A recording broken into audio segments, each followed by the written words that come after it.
Selamat datang di media pembelajaran alternatif sosial. Sosial merupakan media alternatif berbasis audiovisual. Saat ini, kelompok kami sedang mengembangkan aplikasi yang berbasis media online melalui program virtual. Aplikasi pertama adalah Anchor. Aplikasi ini bergerak pada pengembangan audio. Aplikasi kedua adalah Adobe Premiere Pro. Aplikasi ini bergerak pada pengembangan visual gambar. Dan aplikasi ketiga adalah Google Form.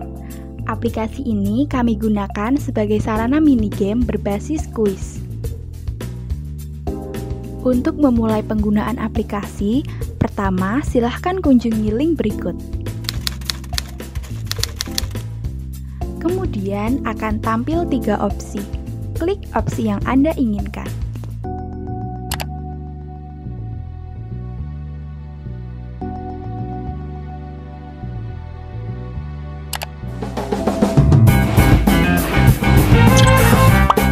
Selamat datang di podcast kami, Sospot Sosiale Podcast. Nah, kali ini kita akan membahas mengenai kedatangan bangsa Barat dan tumbuhnya nasionalisme bangsa Indonesia. Bahwa kita ketahui kedatangan bangsa Barat ke Indonesia memiliki beberapa faktor. Antara lain, yang pertama adalah daya tarik Indonesia bagi bangsa Barat. Indonesia dikenal sebagai salah satu negara dengan kekayaan alam yang melimpah. Dengan kekayaan alam tersebut dapat menjadi perhatian bagi bangsa Barat untuk datang ke Indonesia.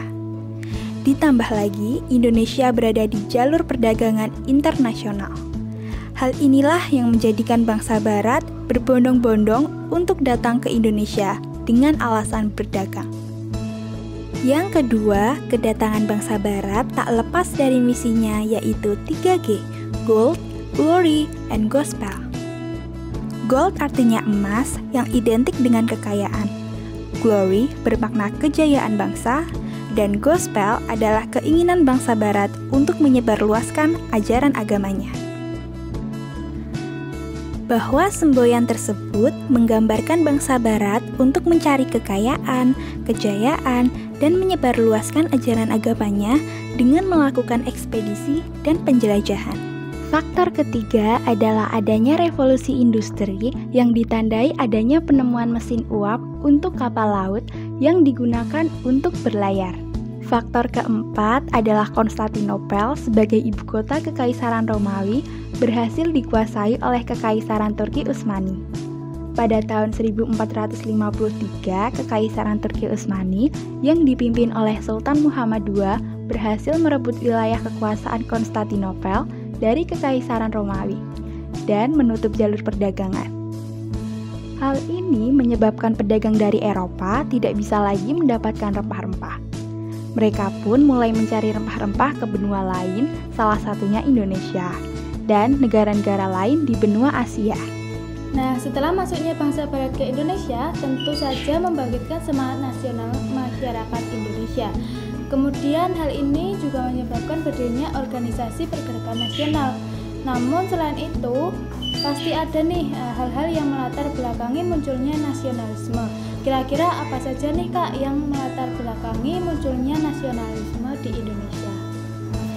Ada 2 faktor nih Kak yang melatar belakangi munculnya nasionalisme bangsa Indonesia, yaitu dari faktor internal. Faktor internal ini merupakan kejadian-kejadian yang ada di dalam negeri seperti perluasan pendidikan, kegagalan perjuangan di berbagai daerah, rasa senasib dan sepenanggungan, serta perkembangan organisasi etnik daerah di Indonesia.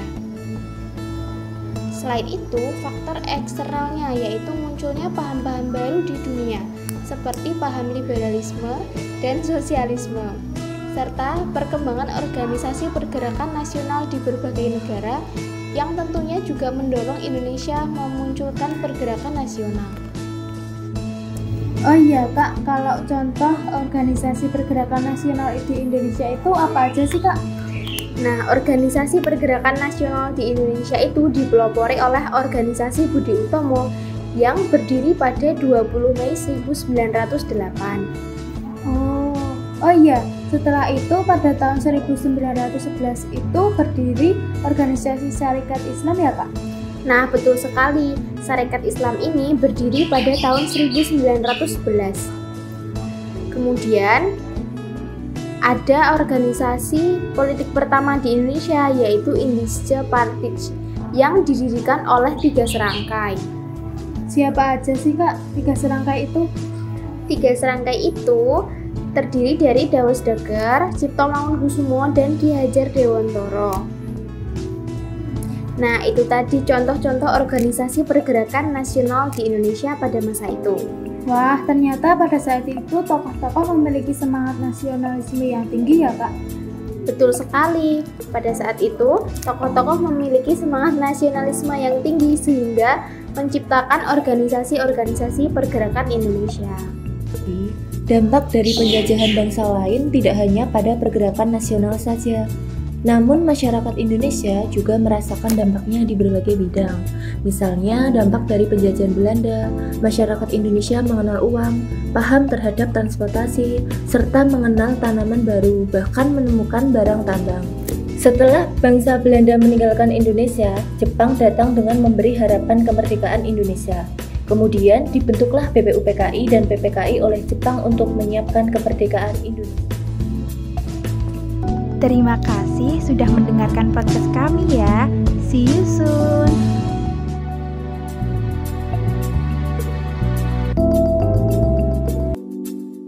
Guna untuk menambah daya ingat dan wawasan setelah ditayangkan beberapa materi, siswa dapat mengerjakan kuis yang sudah disediakan.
Terima kasih sudah menjadi bagian dari kami. Salam dari Sosial.